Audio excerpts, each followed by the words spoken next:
या कार्यक्रमामध्ये काय म्हणतो, हमें आपको ये बताते हुए बहुत खुशी हो रही है कि डॉक्टर ए खादरी मानसिक स्वास्थ्य केंद्र 42 वर्ष पूरे कर रहा है और आने वाले 10 अक्टूबर को विश्व मानसिक स्वास्थ्य दिवस है और हर साल हम इस दिन को मानसिक स्वास्थ्य सप्ताह के माध्यम से मनाते हैं। हर साल को की तरह इस साल भी हम स्कूल और कॉलेज के बच्चों के लिए विभिन्न प्रतियोगिताएं का आयोजन करके कार्यस्थल पर मानसिक स्वास्थ्य को प्राथमिक देने का समय है नारे के तहत इस दिन को मनाएंगे।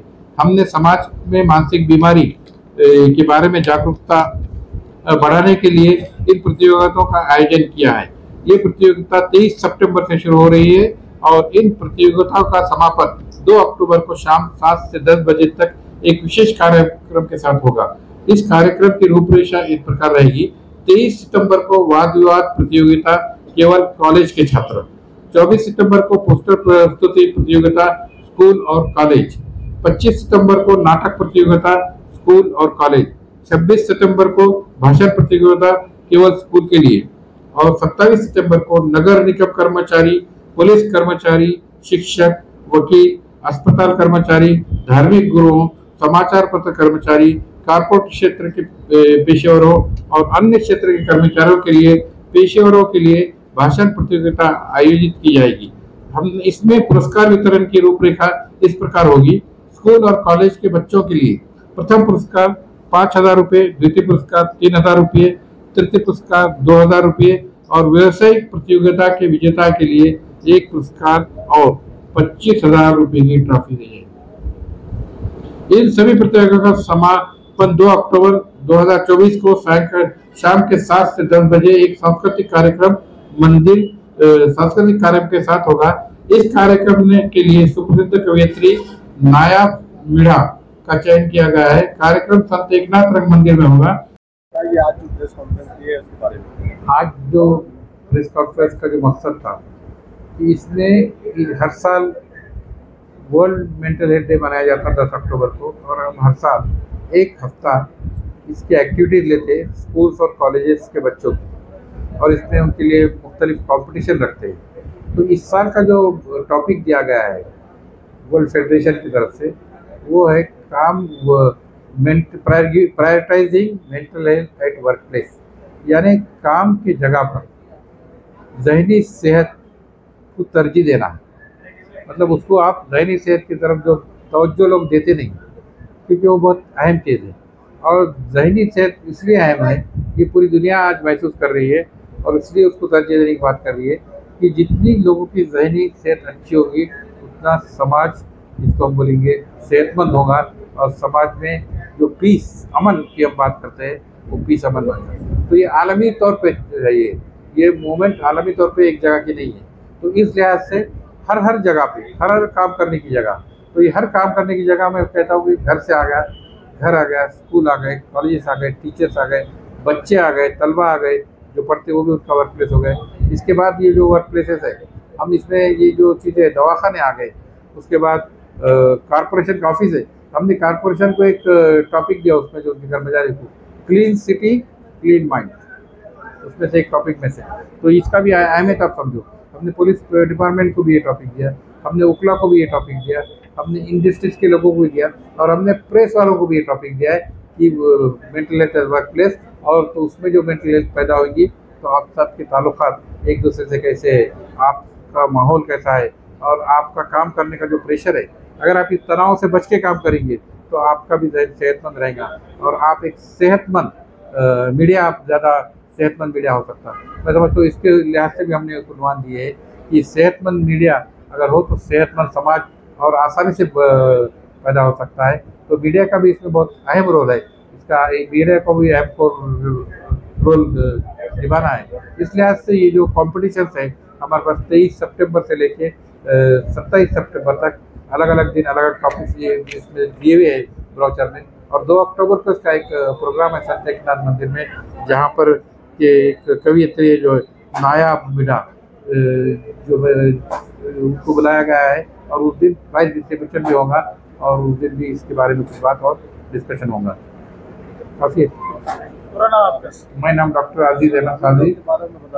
ताबीज़ों के बारे में बता दीजिए, जो ताबीज़ों की यकीन करते हैं। देखिए अब ये जो मजमून है हमने इसमें एक्चुअली हमने ये रिलीजियस लीडर्स को भी दिया ये टॉपिक। इसमें मैं बताया जो कितने लोग दिए, कितने तक पहुंचा, उलमाओं को भी दिया, उसके बाद दूसरे मदद के धर्मगुरु को भी दिया, उसके बाद चर्च के पुलिस को भी दिया, है ना, बंदों को भी दिया, पुलिस को तो दिया, उसकी बात है, धर्मगुरु की बात कर रहा हूँ। तो तावीज़ पे आ गए। इसलिए तावीज़ की जो बात है, तावीज़ के बारे में मैं ये कहूँगा कि इससे ज़्यादा गलत फहमी आए। तावीज़ का कोई रोल नहीं है, और तावीज़ में हमने जो स्टडी की इसमें ऐसी ऐसी गलत चीज़ें आती, वो जो शरई हिसाब से है, ना पुरानी हिसाब से है, ना किसी हिसाब से है।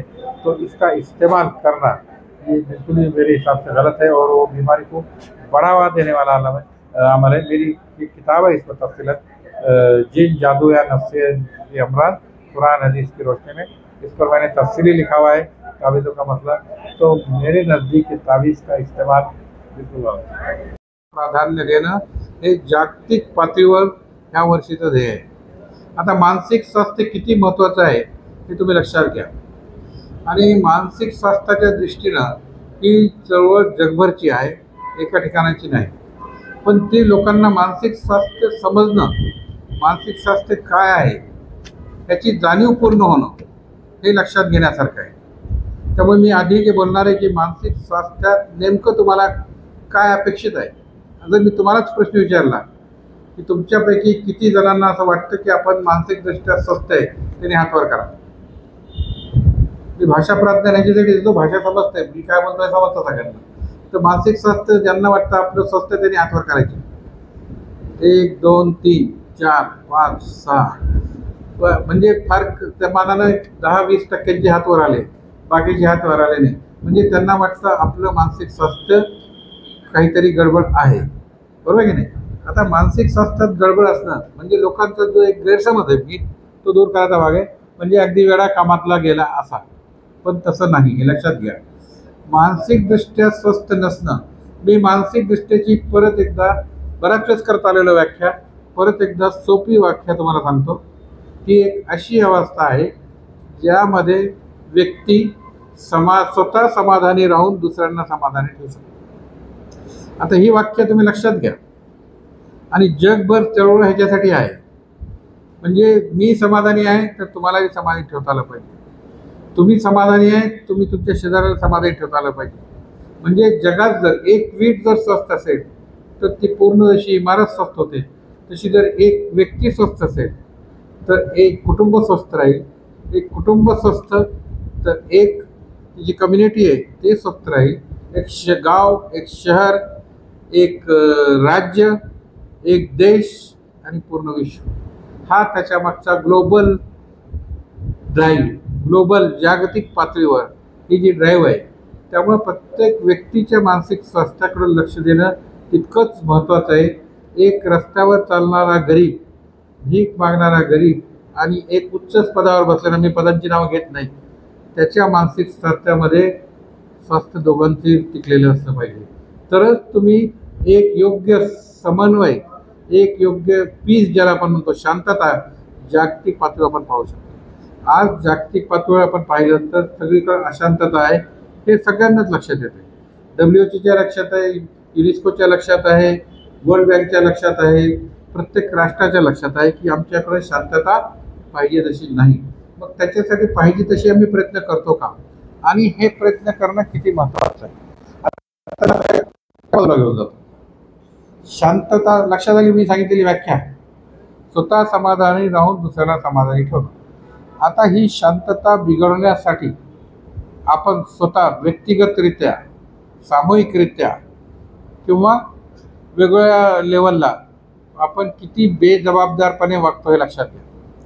आता मानसिक स्वास्थ्य हे कशावर अवलंबून आहे हे तुम्हाला समजून घ्यायला पाहिजे। मानसिक स्वास्थ्य हे तुमच्या व्यक्तीच्या मानसिक, म्हणजे त्याच्या ज्या काही मानसिक अपेक्षा आहेत, त्याची जी मानसिकता आहे त्याचंही समाधान झालं पाहिजे, आणि त्या समाजामध्ये जो वावरतो त्या समाजात बी स्वास्थ्य राहिलं पाहिजे।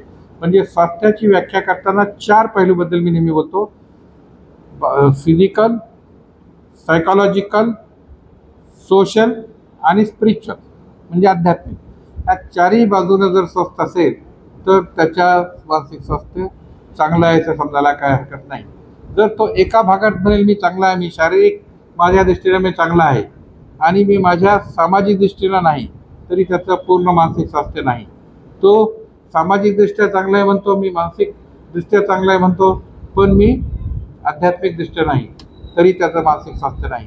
तर ह्या चारही बाजूचा योग्य प्रकारे विचार करून त्याच्यावर प्रत्येक व्यक्तीचं महत्त्व तेवढंच आहे. आलं लक्षात? प्रत्येक व्यक्ती तितकीच महत्त्वाची आहे समाजातली. कुठल्याही थराला, लेवलला किंवा कुठल्याही गटामध्ये, ग्रुपमध्ये, कुठल्याही जाती धर्माला जो मानत असेल, प्रत्येकाचं स्वास्थ्य तेवढंच महत्त्वाचं आहे. तर प्रत्येक जाती, धर्म, पंथ, राष्ट्र, भाषा, वेगवेगळी भाषा, ह्या सगळ्यांना तेवढंच महत्त्व आहे त्याच्या मानसिक स्वास्थ्याच्या दृष्टीनं. आणि ह्या सगळ्याकडं योग्य ते लक्ष देणं हे फार महत्त्वाचं आहे. आता हे स्वास्थ्य फक्त ह्यापुरतं मर्यादित नाही. हे स्वास्थ्य पूर्ण विश्वाचं स्वास्थ्य जेव्हा बोलतो आपण, पूर्ण ग्लोबल लेवलला जेव्हा बोलतो, आणि पूर्ण वातावरणाचा त्याची संबंध आहे. पूर्ण वातावरणाचा संबंध म्हणजे तुमच्या भोवतालचं वातावरण, तुमच्या भोवतालचं सजीव आणि निर्जीव वातावरण. सजीव आणि निर्जीव वातावरण म्हणजे काय? तुमच्या बाजू असलेली झाडी, तुमच्या बाजू असलेले जनावर, प्राणी, पक्षी, हे सजीव वातावरणात. आणि निर्जीवमध्ये तुमच्या भोवती असलेल्या बिल्डिंग, इंडस्ट्रीज, कारखाने, रोड, ट्रॅफिक, हे सगळं तुमचं निर्जीवमध्ये आहे. तर ह्याच्यामुळे महत्त्वाचे जे घटक आहेत, हवा, पाणी, त्याच्यानंतर जमीन, वृक्ष, आणि तुमची नदी, तलाव, डोंगर, म्हणजे जे काही तुमच्या अवताभोवती आहे ते सगळं तुमच्या वातावरणामध्ये येतं. आणि हे वातावरण ह्यांचं सुद्धा स्वास्थ्य तितकंच महत्त्वाचं आहे तुमचं जर स्वास्थ्य टिकायचं असेल. मुद्दा लक्षात आला? जर हवेचं वातावरण स्वास्थ्य बिघडलं तर तुमचं स्वास्थ्य चांगलं राहू शकत नाही. पाण्याचं स्वास्थ्य बिघडलं तर तुमचं स्वास्थ्य चांगलं राहू शकत नाही. जमिनीचं स्वास्थ्य बिघडलं, अन्नाचं स्वास्थ्य बिघडलं तर तुमचं स्वास्थ्य चांगलं राहू शकत नाही. तर हे महत्त्वाचे घटक मी लक्ष का देतो याच्याकडं? त्याचं कारण आहे, आज आम्ही अविचारपूर्वक हवा किती प्रदूषित करतो हे लक्षात घ्या. कशामुळे होते? वाहनामुळे होते, कुठल्या इंडस्ट्रीजमुळे होते, कुठल्या गोष्टीमुळे होते हे लक्षात घ्या. आणि त्याच्यावर आपण जाऊन काय करतो? जंगल तोडतो, प्लांटेशन नाही, आणि त्याच्यामुळे जे प्रदूषण वाढतं, आणि ते प्रदूषण आपल्याला चांगलं केल्याशिवाय आपलं शारीरिक आणि मानसिक स्वास्थ्य राहणार नाही चांगलं. पाण्याचं स्वास्थ्य मी फार वारंवार बोलतो आजकाल. त्याचं कारण काय? पाणी तुम्ही पिता, तुम्हाला आधी ह्यांनी आणलं का पाणी यांच्यासाठी प्लॅस्टिक बॉटलमध्ये? मी त्याच्याबद्दल फार बोलतोय. त्याचं कारण काय? त्याच्यामधनं कळत न कळत मायक्रोप्लास्टिक प्रत्येकाच्या शरीरात जातात, आणि हे मायक्रोप्लास्टिक तुमच्या शरीरामध्ये cancer, blood pressure, heart diseases, मेंदूवर परिणाम, हे सगळ्यासाठी कारणीभूत आहेत. आणि आज जो आम्ही म्हणतो आजार वाढत चालले, शारीरिक आजार वाढत चाललं, कॅन्सरचं प्रमाण वाढत चाललं आहे, हृदयविकाराचं प्रमाण वाढत चाललं आहे, ब्लड प्रेशरचं प्रमाण वाढतं आहे, डायबिटीसचं प्रमाण वाढतं, आणि मानसिक आजाराचं प्रमाण वाढतं. आणि ह्या मानसिक आजाराच्या प्रमाणावर सगळ्यात जास्त जे प्रमाण वाढतं ते व्यसनाधीनतेचं, आणि व्यसनाधीनतेबरोबर मोबाईलच्या व्यसनाधीनतेचं. हे सगळे आमच्या शरीरावर दुष्परिणाम करणारे घटक आहेत. हे सगळे शरीरावर दुष्परिणाम करणारे घटक आहेत. त्याच्याबरोबर आम्ही अन्नाबरोबर येतो, अन्नातली भेसळ, अन्नामधलं फास्ट फूड. आम्हाला ह्याच्याकडे सुद्धा लक्ष देण्याची फार गरज आहे, कारण ह्याची सुद्धा शरीरावर खूप दुष्परिणाम होतात. आणि ह्याचे दुष्परिणाम लहानपणापासून, मुलापासून ते वृद्धापर्यंत सगळ्यांच्या आयुष्यात होतात. तर हे वातावरणातले घटक तेवढेच महत्त्वाचे आहे मानसिक स्वास्थ्यासाठी, जेवढे तुमच्या आपसातील वागण्यातले घटक. आपसातली म्हणजे आपसातले कुटुंबातील संबंध, नातेवाईकाचे संबंध, आईवडिलाशी संबंध.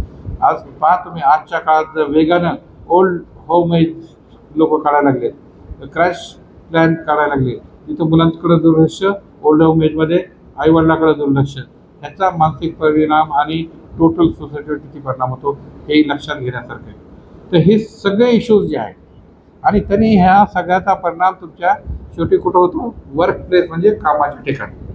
तर कामाच्या ठिकाणी तुमचं वर्क स्वास्थ्य राहावं ह्याच्यासाठी दोन्हीमध्ये बॅलन्स करतो. बॅलन्स कशामध्ये? म्हणजे कामामध्ये आणि तुमच्या स्वास्थ्यामध्ये. तर कामामध्ये आणि स्वास्थ्यामध्ये बॅलन्स हा महत्त्वाचा घटक आहे.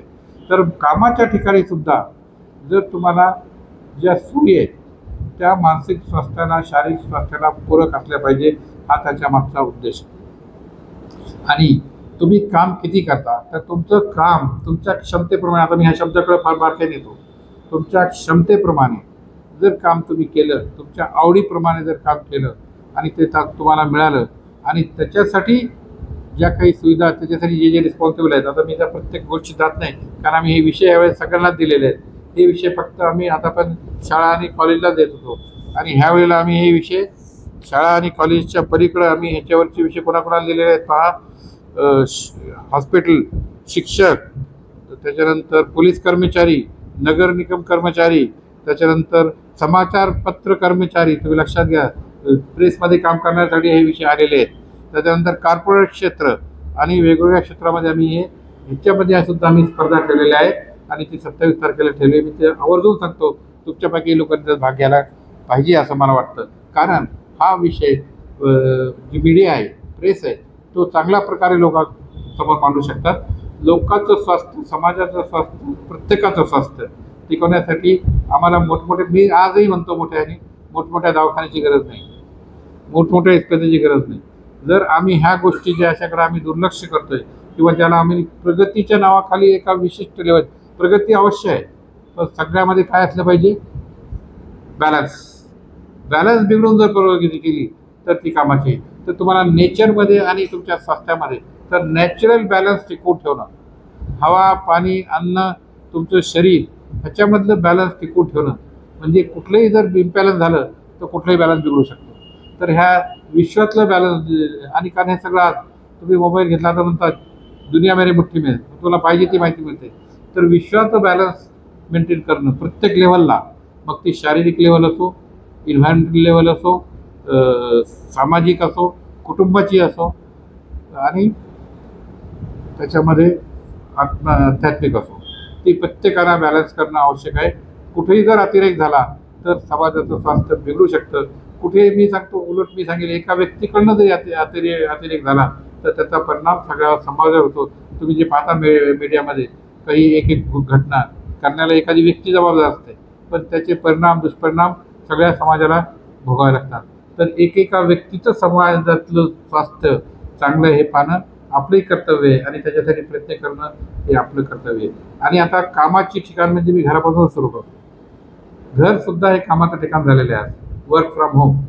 तर प्रथम तुम्हाला घराचं मानसिक स्वास्थ्य टिकवण्यासाठी घराकडे लक्ष देणं, आपल्या संबंधाकडे लक्ष देणं. आजकाल नातेवाईकातले संबंध दुरावत चाललेले आहेत, शेजारपाजारचे संबंध दुरावत चाललेले आहेत. त्यातलं एक महत्त्वाचा घटक जो आलेला आहे सोशल मीडिया आणि मोबाईल, ह्याचा अतिवापर.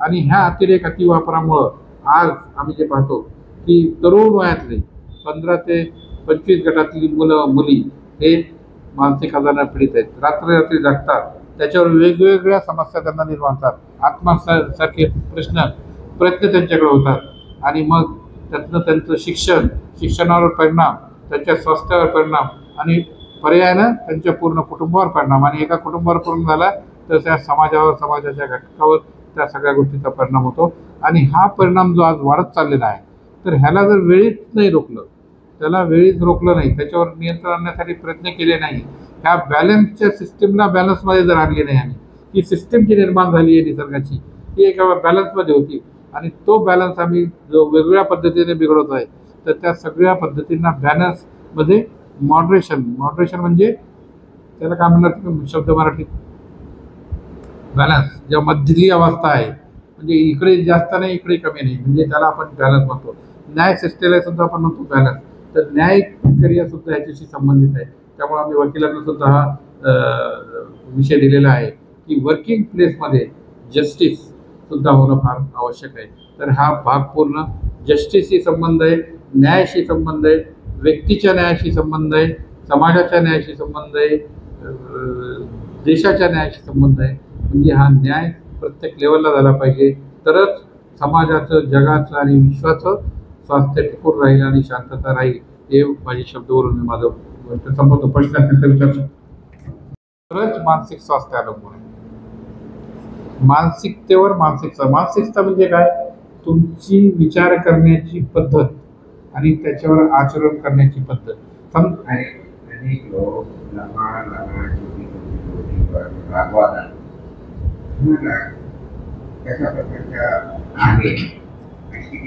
आता याच्यावर मी फार महत्वाचे दोन गोष्टी सांगतो तुम्हाला. आता हा राग आज जर मला जर कोणी विचारलं तर राग हा सगळ्यात गोष्टीचं मूळ कारण आज राग आहे.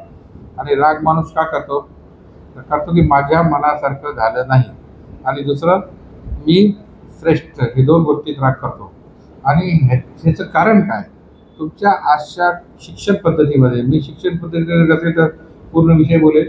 शिक्षण पद्धतीमध्ये ह्याला कमी करण्यासाठी कुठल्याही प्रकारचं शिक्षण नाही. आणि हे शिक्षण तुम्हाला कुठून मिळतं? म्हणून मी सांगितलं अध्यात्माचा भाग सांगितला. आणि आध्यात्मिक दृष्टीने जर तुम्ही विचार केला, आज तुम्ही कुठल्याही धर्माची शिकवण घ्या, इस्लाम घ्या, ख्रिश्चनिटी घ्या, हिंदुइझम घ्या, जैनिझम घ्या, बुद्धिझम घ्या, कुठेही रागाला त्यांनी प्राधान्य, रागाबद्दल नियंत्रण करणं हे शिकवण आहे. तुम्हाला मी एक गीतेतला श्लोक सांगतो आणि त्याच्यानंतर एक पुराणामधली एक वर्स सांगतो, आयत, की रागाबद्दल बोलते. जे मानसिक स्वास्थ्य आहे की या जातो किंवा प्राध्यापक किंवा दुनिया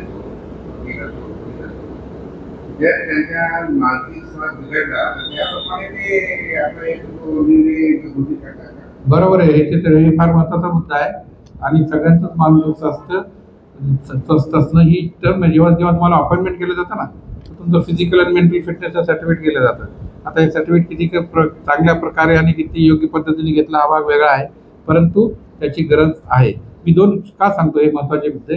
कारण प्रत्येकाचा आज जे झालेलं आहे रागाबद्दल, जी भगवद्गीतेतला श्लोक मुद्दा म्हणजे ते सांगतो की कुठल्याही धर्माचे लोक असो, आज माझं जे ऑब्झर्वेशन आहे ते धर्मग्रंथ वाचत नाही, पालन करत नाही आणि नसलेल्या गोष्टीवर भांडणं करतात.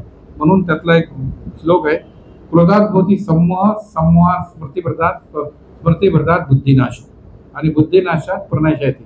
याचा अर्थ कोण सांगेल मला? किती जण नाही? क्रोधाभोवती सम्मोह, क्रोध आला तर तुमचं बुद्धी काय होते? सम्मोही.